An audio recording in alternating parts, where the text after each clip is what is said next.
പ്രിയപ്പെട്ടവരെ, ഞാൻ ഷാബ് അർസൽ. ഇപ്പം നമ്മുടെ കേരളത്തിൽ പത്തനംതിട്ട ജില്ലയിൽ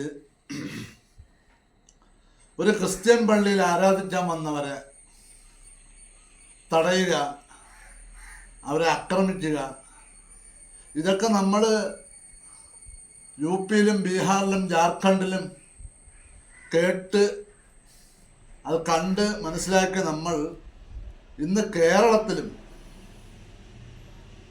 ഇതൊക്കെ അനുവദിച്ചു കൊടുക്കാൻ പറ്റുമോ എന്നതാണ് നാം ഓരോരുത്തരും ചിന്തിക്കേണ്ടത്. ബഹുമാന്യനായ ശ്രീ വി ഡി സതീശൻ മുഖ്യമന്ത്രിയായിരിക്കുമ്പോൾ അദ്ദേഹത്തിൻ്റെ കീഴിൽ ഇതുപോലുള്ള പ്രവർത്തനങ്ങളെ വെച്ചു പൊറുപ്പിക്കാൻ ശ്രീ ആഭ്യന്തരം കൈകാര്യം ചെയ്യുന്ന രമേശ് ചെന്നിത്തല സാറ് ഒരിക്കലും ഇത് അനുവദിച്ചു കൊടുക്കരുത്.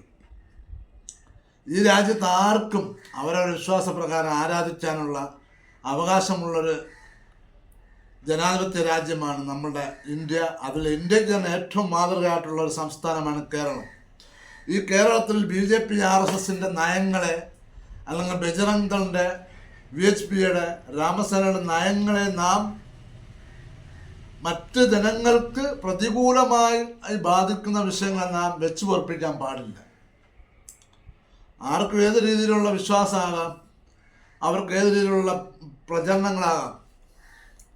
അതുകൊണ്ട് ബഹുമാനപ്പെട്ട ഇന്നത്തെ ജനങ്ങളുടെ സർക്കാരാണ് UDF. ഈ സർക്കാർ ഇതുവരെയുള്ള സർക്കാരിനെ പോലെ അല്ല. ജനങ്ങൾ ഒന്നടങ്കം നിന്ന്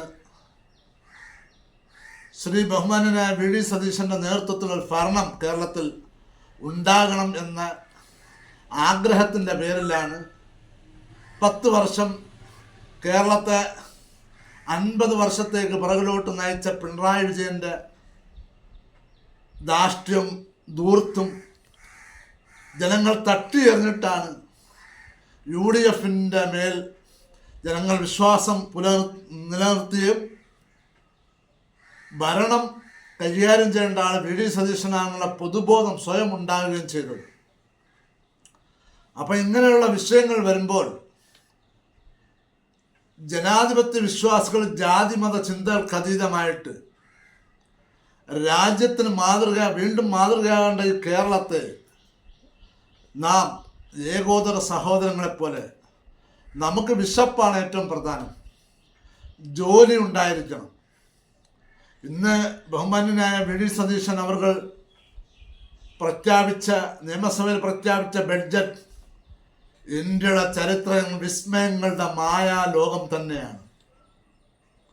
എന്താണ് വിസ്മയങ്ങളുടെ മായാലോകം എന്ന് പറയാനുള്ള കാര്യം?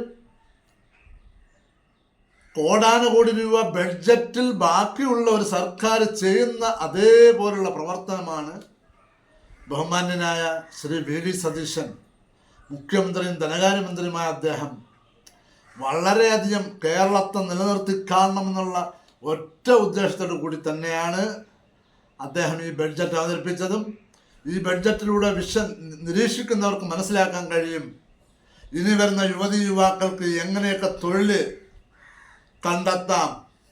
നമ്മൾ തൊഴിലില്ലാതെ അലയുന്നൊരു വിഭാഗമായി മാറാതിരിക്കാൻ വേണ്ടിയിട്ട് മാത്രമാണ് ഇങ്ങനൊരു ബഡ്ജറ്റ്, വിസ്മയപരമായ ബഡ്ജറ്റ് എന്ന് വേണമെങ്കിൽ പറയാം, അത്ഭുതകരമായ ബഡ്ജറ്റ്.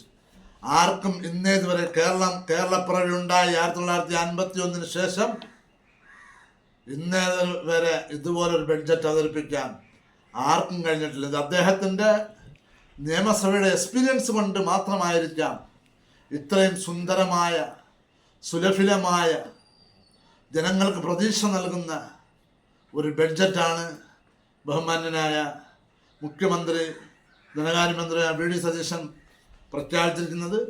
ഇതിനുവേണ്ടി നമ്മളെല്ലാം അഹോരാത്രം സപ്പോർട്ട് നൽകി ഈ ബഡ്ജറ്റിനെ വിജയിപ്പിച്ചു. അടുത്ത 5 വർഷത്തിനുള്ളിൽ കേരളത്തിൻ്റെ 5 ലക്ഷം കോടി കടം അത് 2.5 ലക്ഷം കോടി കടമായിട്ട് കുറയ്ക്കാനെങ്കിലും നമുക്ക് കഴിഞ്ഞാൽ അതിനേക്കാൾ വലിയൊരു കേരളത്തിലുള്ള സ്നേഹം ആർക്കും കാണിക്കാൻ കഴിയുകയില്ല. അതുകൊണ്ട് ഇനി നമ്മൾ ഓരോരുത്തരും 15 വർഷമെങ്കിലും ഈ UDFൻ്റെ സർക്കാർ ശ്രീ വി ഡി സതീശൻ്റെ നേതൃത്വത്തിൽ ഈ ഭരണം കേരളത്തിൽ നിലനിൽക്കണം. അതിനുവേണ്ടി നാം ഓരോരുത്തരും ശ്രമിച്ചേ പറ്റൂ. നിങ്ങൾക്കെല്ലാവർക്കും എന്നെ കേട്ടോ നിങ്ങൾ ഒന്ന് സപ്പോർട്ട് ചെയ്യുക, ഒരു ഇമോജി ഇടുക, ഒന്ന് കുത്തിടുക, ഒരു ലൈക്ക് ചെയ്യുക, ഒരു കമൻറ്റ് ചെയ്യുക. നിങ്ങളുടെ സപ്പോർട്ടാണ് നമ്മുടെ കേരളത്തിൻ്റെ വിജയത്തിൻ്റെ മുന്നോടിയെന്ന് ഞാൻ ഒന്നുകൂടി ഉണർത്തിക്കൊണ്ട് എന്നെ കേട്ട എല്ലാവർക്കും ജയ് ഹിന്ദ്, ജയ് ഹിന്ദ്.